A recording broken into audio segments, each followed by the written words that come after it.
a esse local aqui, né, a Tribuna Espírita. É sempre uma responsabilidade muito grande e agradeço também à direção da casa pela confiança de mais uma vez me chamar para expor um tema acerca do Espiritismo, essa doutrina maravilhosa que luariza de esperança a noite das nossas vidas. Então que possamos mais uma vez, unidos pelos laços da fraternidade, estudar esta doutrina de paz, de amor, de justiça, de esperança, graças à qual encontraremos um dia aquela estreita porta da restauração futura, a felicidade indefinível para as nossas almas humildes. O mês de abril é um mês de muitas celebrações no movimento espírita. No dia 1º de abril de 1858, é a data de fundação da Sociedade Parisiense de Estudos Espíritas, fundada por Allan Kardec e considerada o primeiro centro espírita do mundo. No dia 29 de abril, vem ao público o livro O Evangelho segundo o Espiritismo, de 1864. No dia 2 de abril de 1869, nós temos o enterro de Allan Kardec no cemitério Montmartre, em Paris. Por que é uma data importante? Porque neste dia dá-se a inauguração de uma lápide do codificador da doutrina e que traz um dizer que traduz muito bem a filosofia do Espiritismo: nascer, viver, morrer, renascer ainda, progredir continuamente, tal é a lei. No dia 2 de abril de 1910, retorna ao planeta este espírito valoroso pelo fenômeno da reencarnação, o nosso querido Chico Xavier. E no dia 18 de abril, estamos nos aproximando, hoje já é dia 15, daqui a 3 dias, nós teremos o aniversário de O Livro dos Espíritos. Então, quando o Bruno me convidou para fazer o estudo e me deu a data, ele me perguntou: você tem algum tema?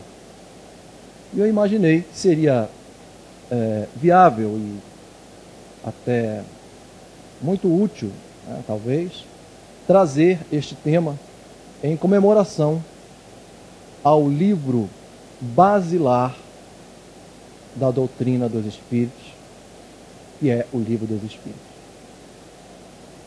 Que estará fazendo 156 anos daqui a 3 dias. Mas a 18 de abril de 1857, Allan Kardec teve o cuidado de alugar uma carruagem e colocou dentro dessa carruagem 1.200 volumes de O Livro dos Espíritos. Ele poderia muito bem despachar a mercadoria para a livraria e ficar esperando os acontecimentos, mas ele fez questão de ir junto com o entregador, né? Fez questão de entregar os livros à livraria de Messier Danty, em Palais Royal, Paris. Entrega o livro, o Messier Danty era muito seu amigo, e à tarde ele retorna à livraria e constata que mais de 100 volumes de O Livro dos Espíritos já haviam sido vendidos em questão de horas. E ele, muito contente, à noite, a sua esposa já havia se recolhido aos aposentos do casal, mas ele vai para o seu escritório e anota no seu caderno de apontamentos E, inclusive, os escritos pessoais de Allan Kardec nós podemos encontrar num livro chamado livro Obras Póstumas, que Bezerra de Menezes traduziu pela primeira vez em português. E é um livro muito interessante que traz escritos pessoais, coisas muito pessoais que Kardec colocava nesses escritos e que depois foram reunidos neste livro chamado Obras Póstumas, né? Porque se deu, depois do seu desencarne, o lançamento deste livro. E lá ele anota o seguinte: mais de 100 exemplares de O Livro dos Espíritos já se foram neste primeiro dia.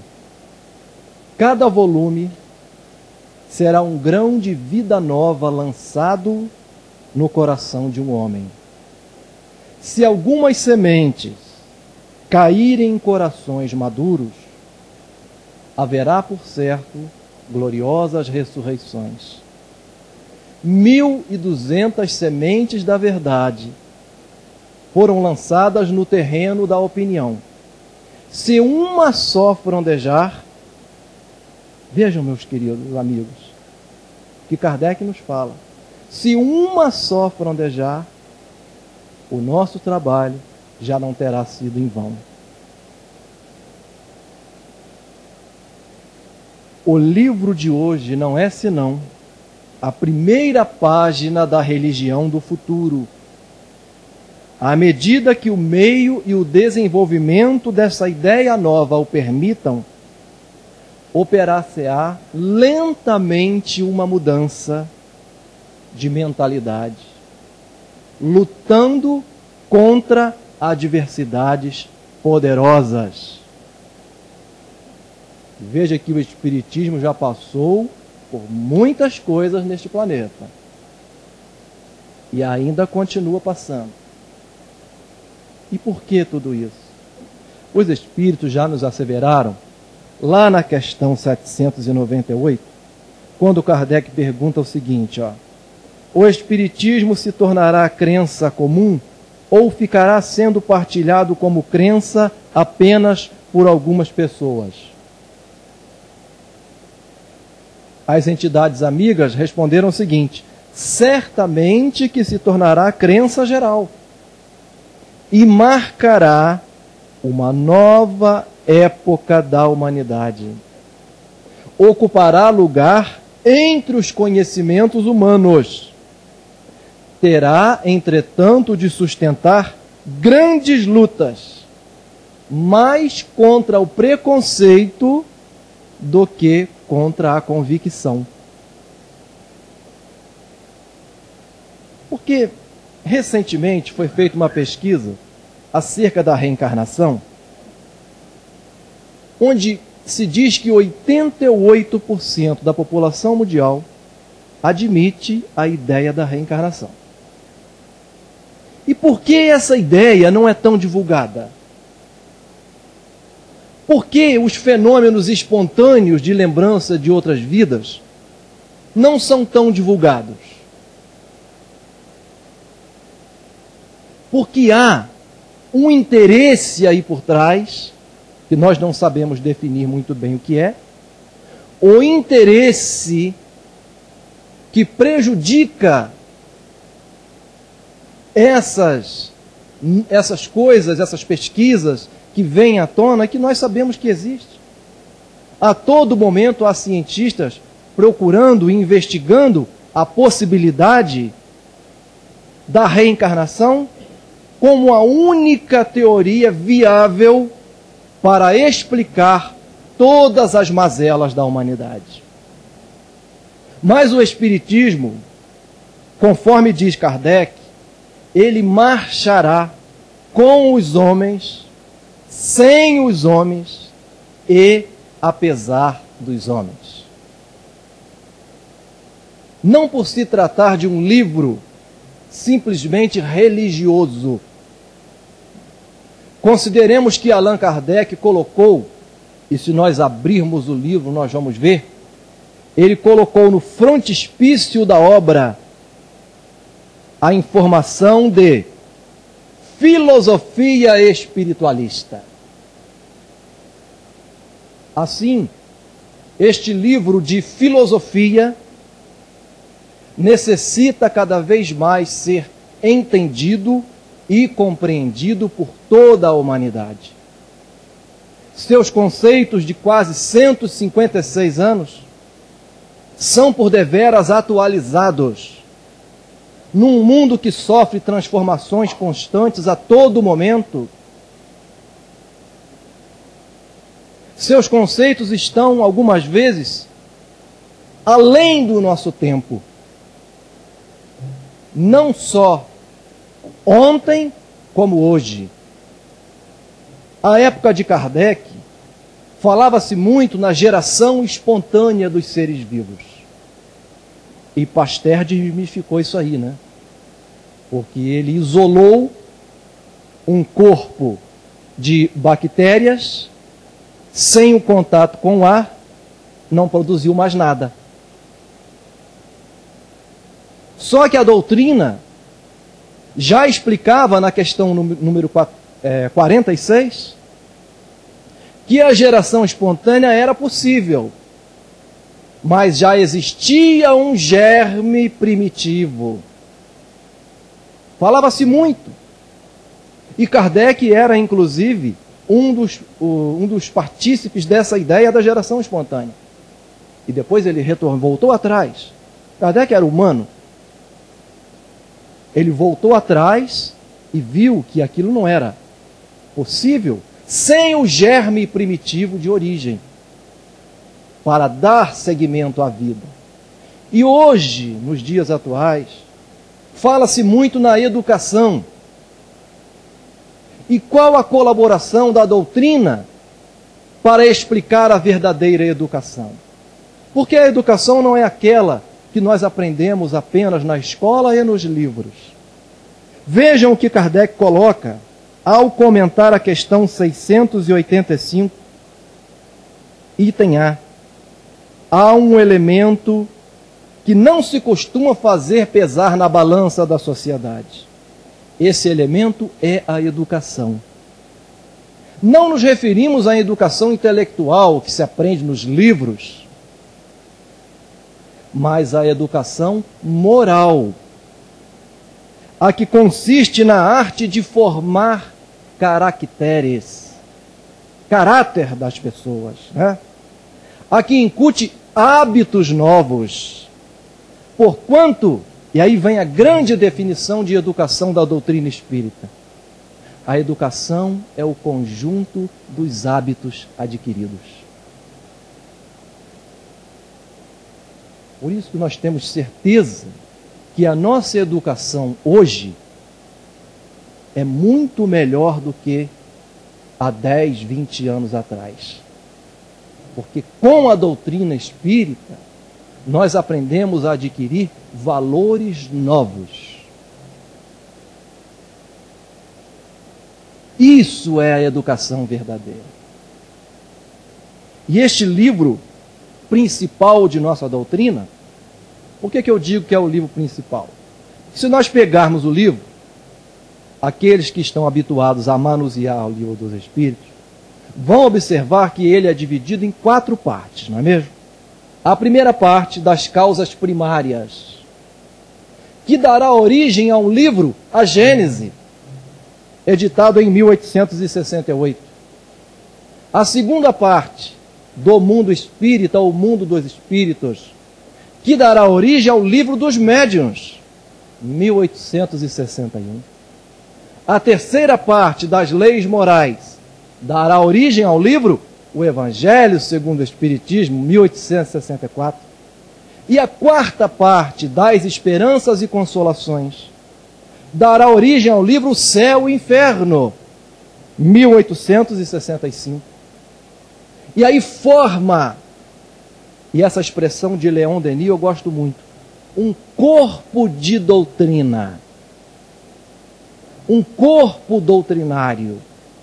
A partir de O Livro dos Espíritos, nós temos a sequência dos demais, que está ali.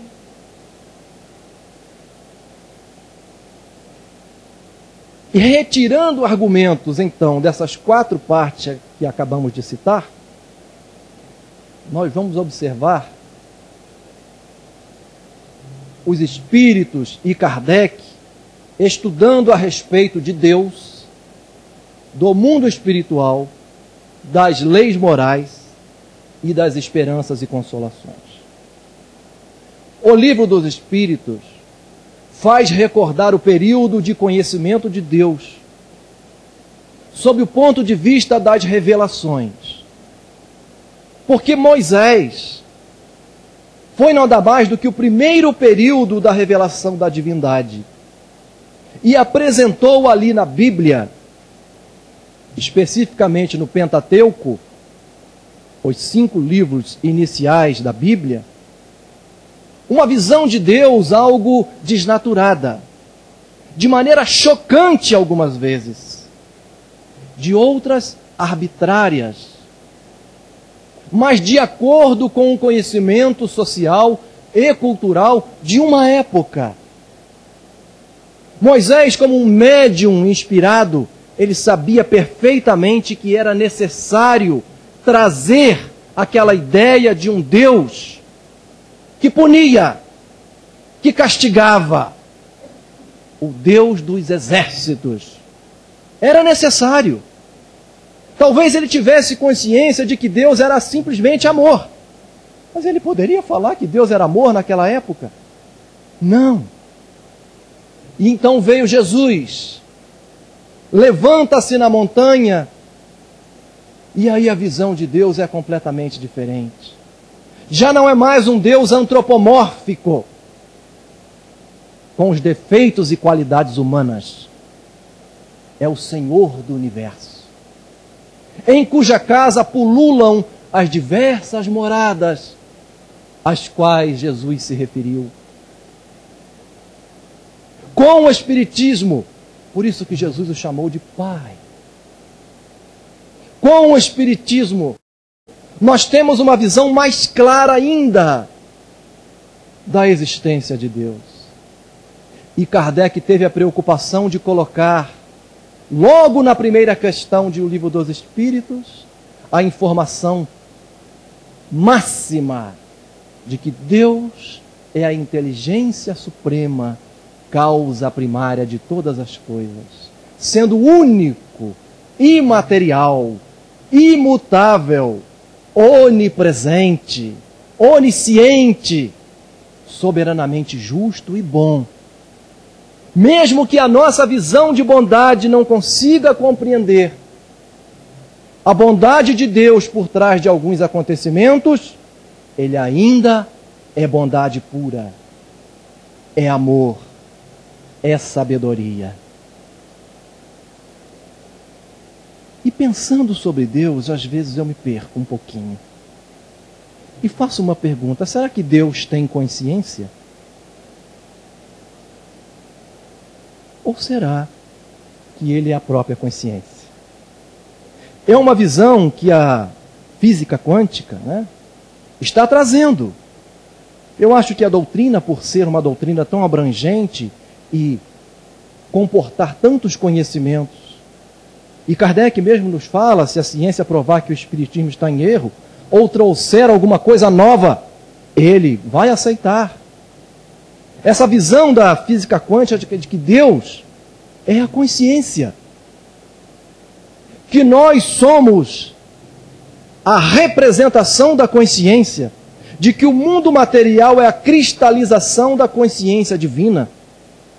Essa ideia me agrada muito. E não fere de maneira alguma o apontamento de ser a inteligência suprema, porque a inteligência é a consciência. E falando do mundo espiritual, qual dos dois mundos é o principal na ordem das coisas? O mundo que vivemos, a cristalização da consciência divina? Ou o mundo de origem? E os espíritos respondem que o principal é o mundo espírita, o mundo invisível, o mundo material em que vivemos poderia deixar de existir ou nunca ter existido sem que alterasse a essência da realidade das coisas. Falando das leis morais na questão 621, Kardec indaga onde está escrita a lei de Deus? Na consciência do homem. Olha a consciência mais uma vez. Deus não está separado de nós, meus irmãos. Deus é presente conosco. E a consciência é o elo de ligação. Se Deus é a consciência, e se suas leis estão escritas na nossa consciência, Deus está em nós. Ninguém precisa dizer que eu estou errado. Eu sei. Às vezes eu tento mascarar essa ideia, dizendo, não é porque isso, aquilo. Mas eu sei que eu estou errado. A minha consciência diz, Deus diz dentro de mim, que eu preciso mudar, que eu preciso avançar, que eu preciso abandonar hábitos antigos para adquirir hábitos novos, para adquirir uma nova educação perante o mundo que me espera, o mundo de regeneração. Saindo desse mundo de provas e de expiações, para ser abrigado num mundo de regeneração, segundo Emmanuel, 2057. Olha aí. É o início do mundo de regeneração. Está tão pertinho, gente. E falando sobre as esperanças e consolações, porque o livro dos Espíritos toca a corda mais sensível no coração do homem. Qual é? A felicidade. Quem de nós não quer ser feliz? Quem de nós não quer a felicidade? E Kardec pergunta, pode o homem gozar de completa felicidade na terra? Não. Pois que a vida lhe foi dada como prova ou expiação. Cumpre a ele ser feliz quanto possível na face da terra. E Kardec gostava muito de instigar os espíritos. Ele pergunta logo a seguir, questão 922, mas haveria alguma soma de felicidade comum a todos os seres? Sim. Quanto à vida material, a posse do necessário. Quanto à vida moral, a consciência tranquila e a fé no futuro. Isso nós temos. Talvez materialmente falando, alguns de nós talvez possamos pensar que não temos o necessário até. Mas é o que Deus nos possibilita no momento. Mas quanto à vida moral, eu tenho certeza que todos nós aqui presentes têm a consciência tranquila e a fé no futuro. Naquela manhã de abril de 1860, Allan Kardec estava triste, acabrunhado, fazia frio. Muito embora a consolidação da Sociedade Espírita de Paris e a promissora venda de livros, escasseavam-se os recursos amoedados para a manutenção da grande obra que os espíritos lhe haviam colocado nas mãos.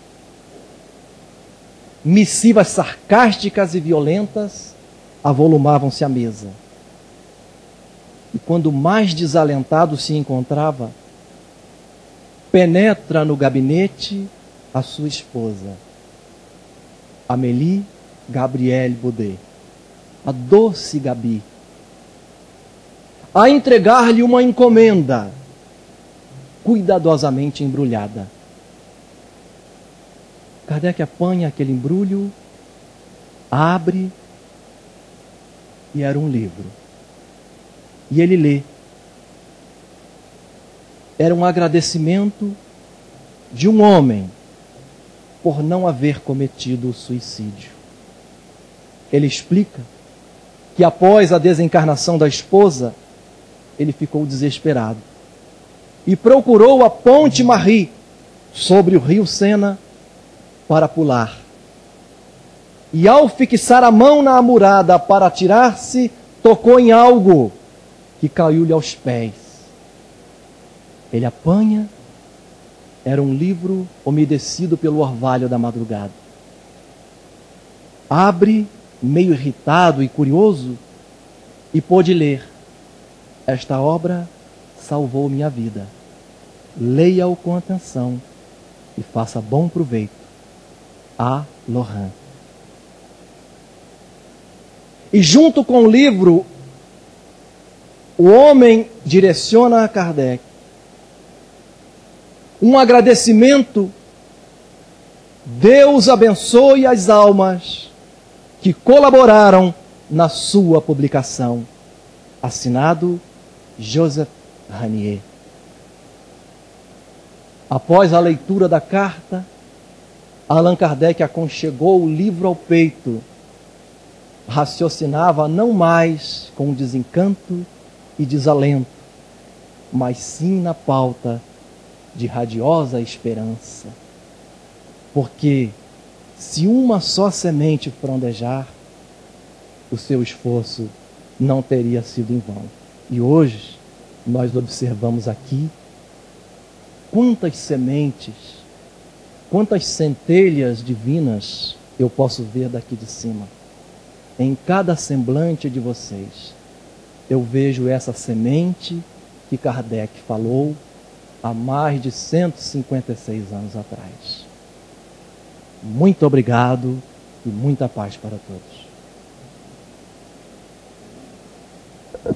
Horário certinho, viu?